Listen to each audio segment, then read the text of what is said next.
함께 기도하시겠습니다. 도둑이 오는 것은 도둑질하고 죽이고 멸망시키려는 것뿐이요 내가 온 것은 양으로 생명을 얻게 하고 더 풍성히 얻게 하려는 것이라. 거룩하신 하나님, 주님의 은총과 은혜에 감사합니다. 성령의 능력과 은혜 가운데 거룩함과 온전함이 삶 가운데 있게 하시고 하나님의 온전하심을 통하여 주께 드려지는 귀하고 복된 인생과 삶이 되게 하옵소서. 연약한 저희들에게 은총과 은혜 내리시고 하나님의 도우시는 풍성하고 거룩한 삶으로 저희들의 삶을 지켜 주옵소서. 온전케 하시고 거룩해 하여 주옵소서. 오늘도 지키시고 인도하시기 원합니다.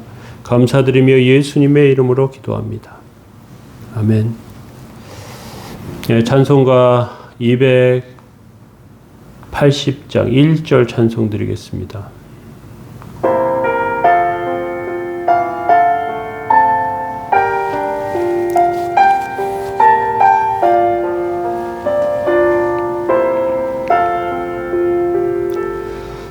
전부여 의지없어서 손들고옵니다.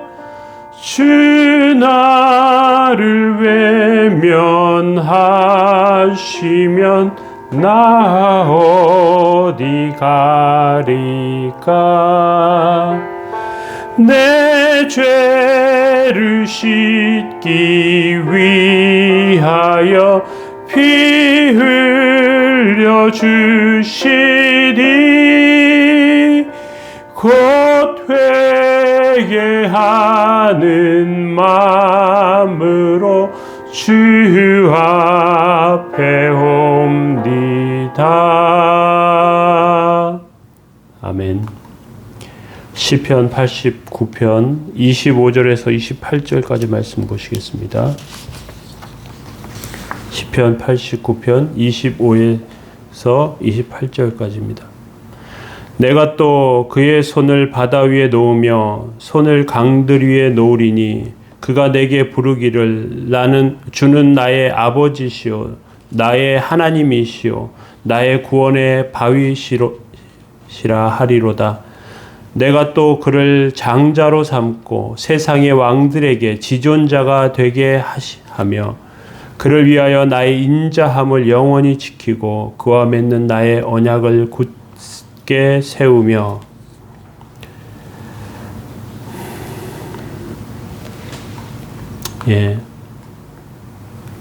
오늘 시편 89편 7번째 말씀입니다.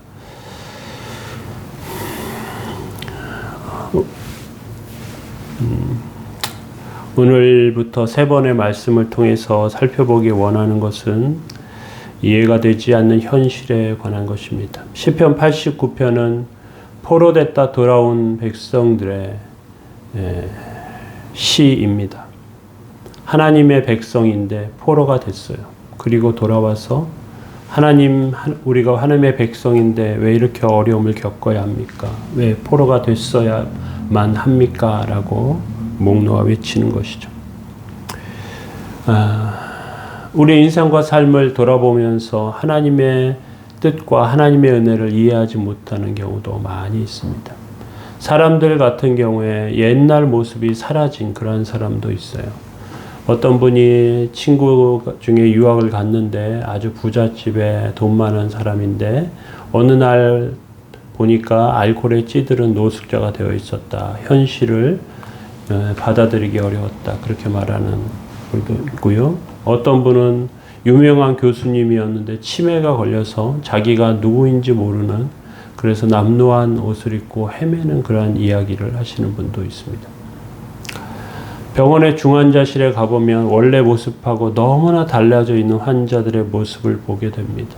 병이 얼마나 무서운지 다시 한번 생각하게 됩니다. 인생과 삶은 이렇게 기존에 가졌던 것과 완전히 다른 모습을 가지게 되기도 합니다. 그런데 병과 같은 것보다 더 무서운 것이 있는데 교만과 죄입니다. 자기가 최고인 줄 알고 한순간 잘못하고 그 잘못이 계속되고 결국 인생의 바닥으로 떨어지는 그러한 인생과 삶을 세상은 말하고 있습니다.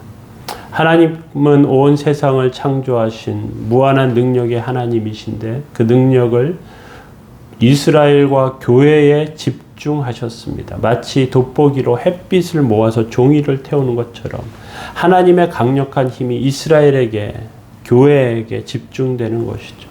그런데 하나님께서는 이러한 능력을 어떠한 한 사람에게 집중시키기도 하셨습니다. 특별히 다윗에게 집중시키셨어요. 그 다윗의 왕위와 왕권은 하나님의 은혜 받은 것의 상징이었어요. 그런데 지금 이스라엘은 포로됐다 돌아왔단 말이죠. 너무나 비참한 모습이었습니다. 유다는 멸망했고 예루살렘과 성전은 불타서 재가 되었습니다.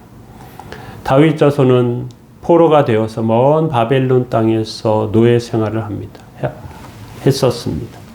비참해진 모습 가운데 하나님 왜 우리가 이렇게 되었습니까? 하나님께서 버리시지 않겠다고 약속하셨는데 다윗에게, 유다 자손에게 하나님의 약속이 있지 않았습니까? 하나님 왜 약속을 버리셨습니까? 그런데 하나님과 이스라엘이 맺었던 언약은 하나님께서 놓으신 것이 아니라 이스라엘 백성들이 버렸어요. 하나님의 말씀을 업수히 여겼습니다. 자신들의 성공에 도취되어서 교만과 죄로 세상을 더럽게 만들었습니다. 이러한 하나님의 그러한 그 약속을 생각할 때 하나님께서 얼마나 위대하신 분인지 다시 한번 생각해 볼 필요가 있습니다. 하나님의 종의 능력이 얼마나 큰지 몰라요. 낮은 사람도, 하찮은 사람도, 권위 있고 힘 있는 자에게 등용되고 사용되면 얼마나 큰 역사를 보이는지 모릅니다. 25절에 이렇게 말하고 있습니다. 내가 또 그의 손을 바다 위에 놓으며 손들을 강들 위에 놓으리니, 그 손들을 바다 위에 놓으며 오른손을 강들 위에 놓는다 하는 구절은 하나님의 그 신실한 능력을 모세와 또 여호수아와 이러한 하나님의 종들을 통해서 능력을 주시겠다는 뜻입니다. 하나님은 모든 일을 똑같이 행하시지 않습니다. 모세와 같은 사람은 홍해를 갈랐습니다. 그런데 그 다음엔 없어요. 여호수아 외에 요단강을 갈라서 건너게 한 사람은 없었습니다. 하나님의 능력은 바다와 강을 가르기 전에 하늘을 여는 그러한 능력 가운데 나타나십니다. 엘리야는 하늘을 열고 닫는 능력이 있는 종이었습니다. 그는 비가 오게나 또 오지 않게 할 수 있었습니다. 왜? 그에게는 하나님의 약속이 있었기 때문에 그렇습니다. 하나님의 약속은 이렇게 귀하고 능력이 있는 것입니다. 세상의 약속과 하나님의 약속은 비교할 수 없어요. 예수님께서 마태복음 17장 20절에 이렇게 말씀하십니다. 이르시되 너희 믿음이 작은 까닭이라 진실로 너희에게 이르노니 만일 너희에게 믿음이 겨자씨 한 알만큼만 있어도 이 산을 명하여 여기서 저기로 옮겨지라 하면 옮겨질 것이요 또 너희가 못할 것이 없으리라. 성경이 이렇게 말씀합니다. 산을 옮겨 바다에 빠뜨리는 것은 엄청난 일입니다. 큰 지진과 역사가 나타나는 것이죠. 산을 옮기는 폭발력이 그 기도 가운데 나타나는 것입니다.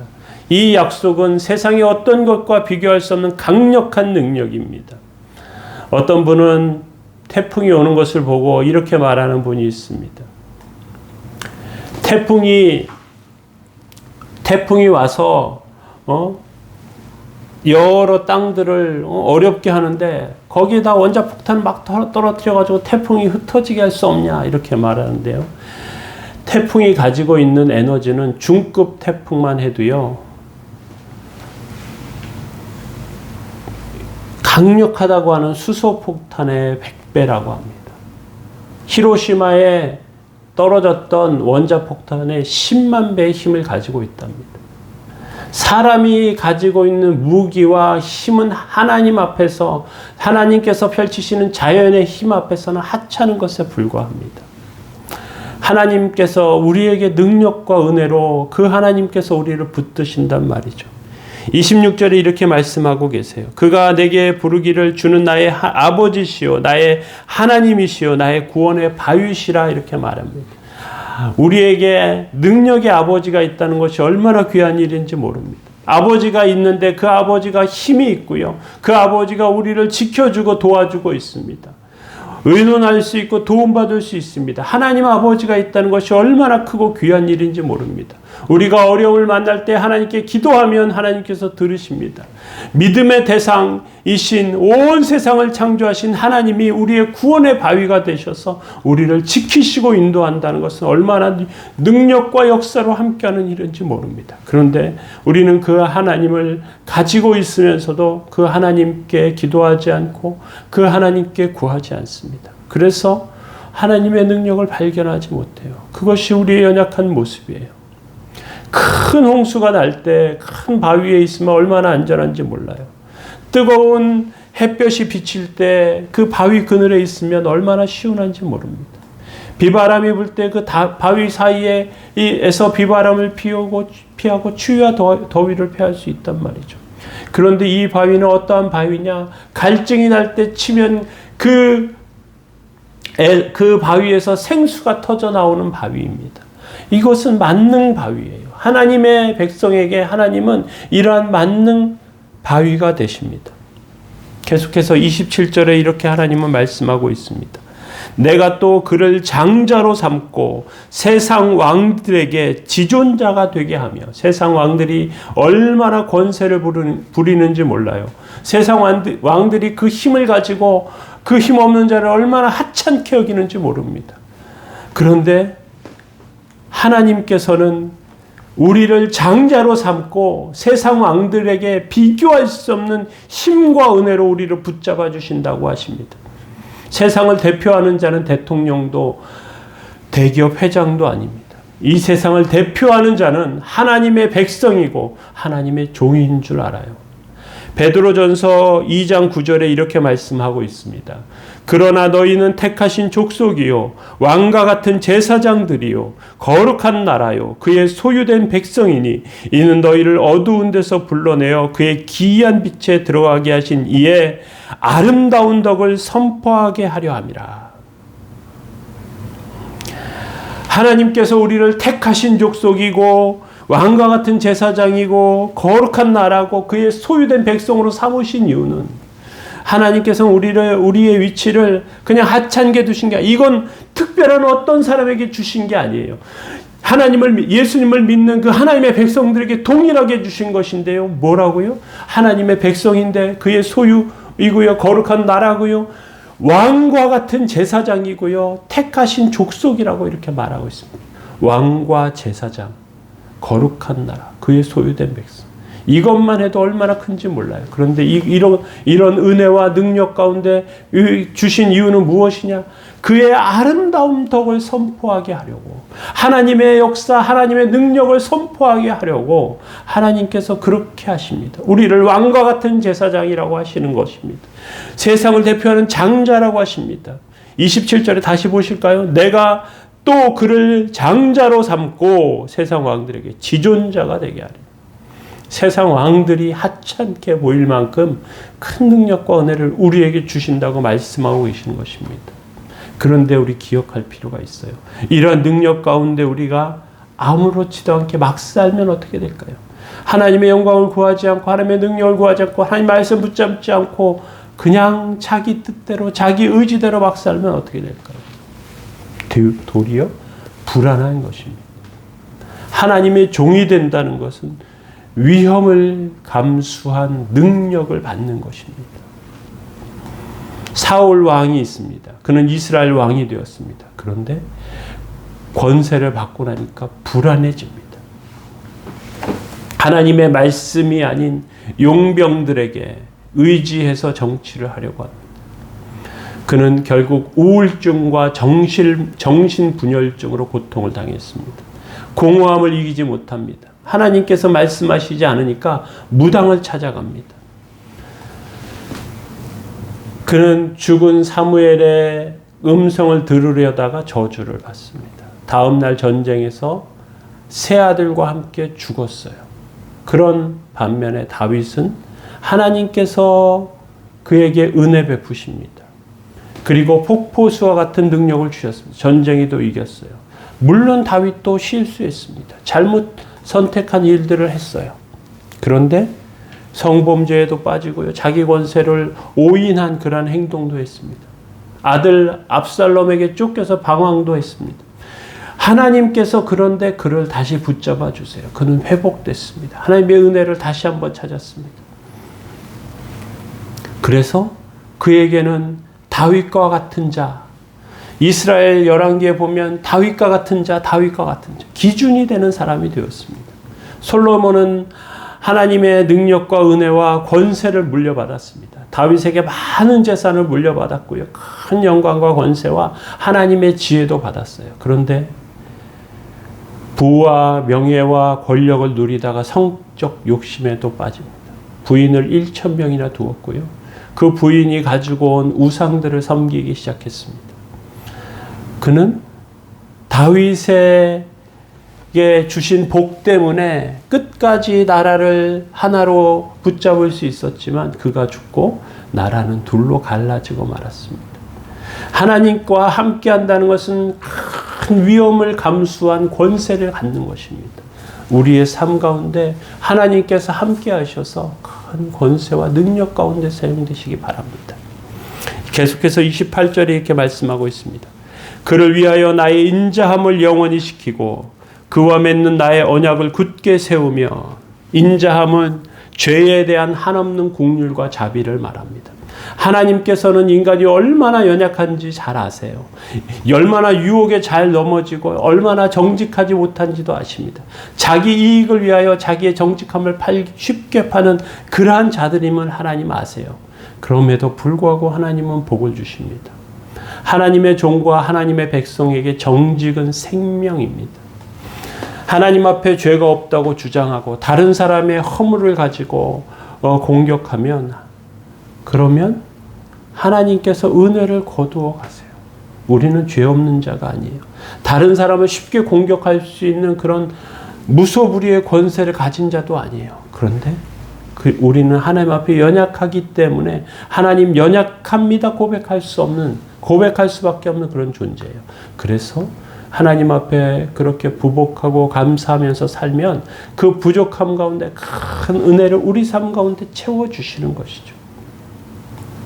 하나님께서 우리를 이렇게 붙잡아 주시고 지켜주시는 것을 기억하면서 하나님 저를 불쌍히 여겨주세요. 기도할 때마다 그렇게 기도하시기 바랍니다. 하나님 저는 연약합니다. 도와주세요. 하나님 은혜 베풀어 주세요. 우리가 지금 당한 상황이 있어요. 가족을 잃은 슬픔도 있고요. 지금 어찌할 바 모르는 그런 환경도 있습니다. 그런데 그런 가운데도 하나님 저를 불쌍히 여겨주세요. 은혜 베풀어 주세요 하면 하나님께서 은혜와 능력으로 함께해 주시는 줄 믿습니다. 하나님 말씀 붙잡고 정직하게 살아가면 하나님의 역사는 끊어지지 않고요. 우리 삶을 채우는 줄로 압니다. 오늘 저와 여러분들의 삶은 이러한 은혜로 채워지는 복되고 귀한 생명들 다 되시길 예수님의 이름으로 축원합니다. 함께 기도하시겠습니다. 사랑의 하나님, 주님의 은총과 은혜 감사합니다.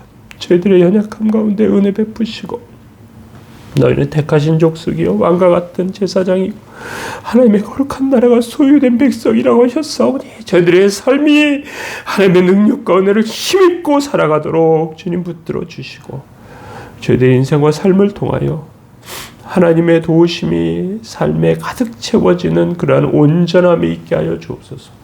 주님 지키시고 함께해 주셔서 하나님의 백성들에게 은혜 내리시고 선한 이웃께 모든 성도들에게 놀라운 은혜로 삶을 채워 주옵소서. 주님 연약합니다 고백하는 심령들마다 큰 은혜 받게 하여 주옵소서. 오늘도 지키시고 인도하시기 원합니다. 예수님의 이름으로 기도합니다. 아멘. 교회를 위해서 또 우리의 삶을 위해서 가족을 위해서 함께 기도해 주시기 바랍니다.